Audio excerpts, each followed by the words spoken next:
Sadguru Nath Maharaj Ki Jai, and welcome to Jagadambe Reads the Holy Books of India, Mahabharata252.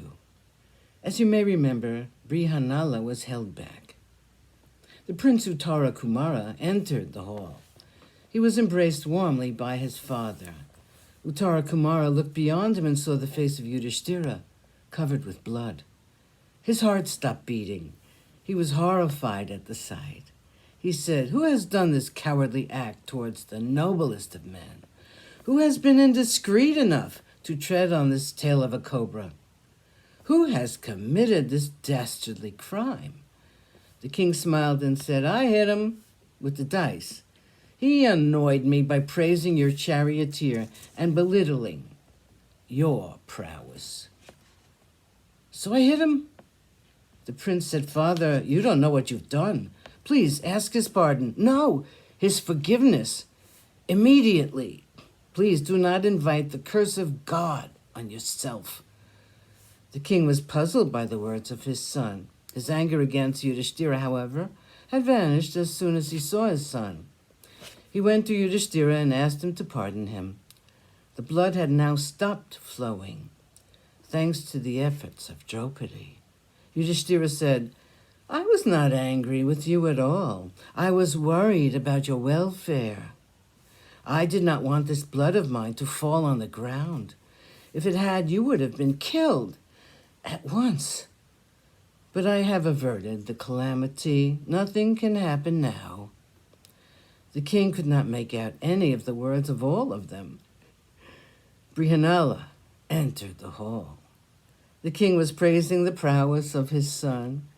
The poor prince did not dare to look up and meet the eyes of Arjuna. He said, "Father, I was aided by a divine person. I could not have won but for his help. He defeated them all single-handedly."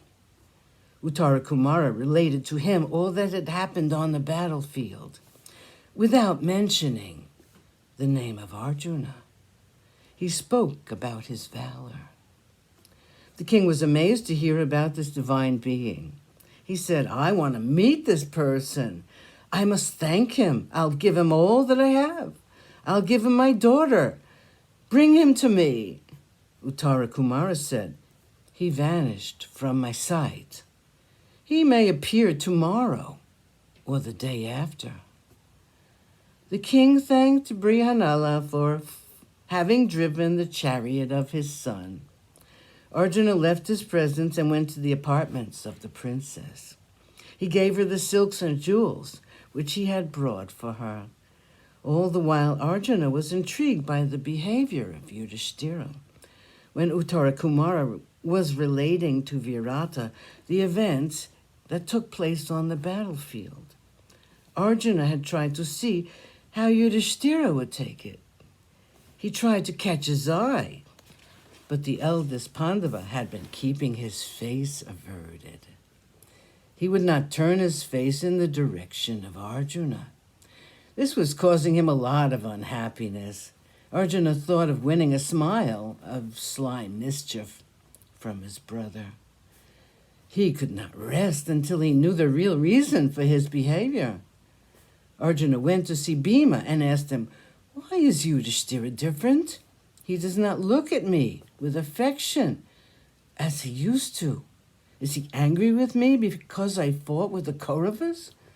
"I had to," Bhima said. "I can't explain it. Come, we'll go to our brother and ask him." Together they went to Yudhishthira. He saw them and embraced Arjuna warmly. They looked at the wound on his forehead and looked at him questioningly. Yudhishthira said, "Do not think about it now. The king hit me with the dice." Then he told them everything. He continued, "I was hurt badly. Arjuna, I did not want you to see it when you entered the hall. That was why I kept my face averted." Bhima was very angry. He said, "If only you had shown your anger against this Virata, he would have been dead long ago. Without knowing who you are, he's insulted you. I can't bear this. We must punish him." Arjuna said, "My lord, your patience has been your undoing all these years. I will kill this man and all his relations." Sadhguru Nath Maharaj Ki Jai. Thank you for coming. I hope you come again.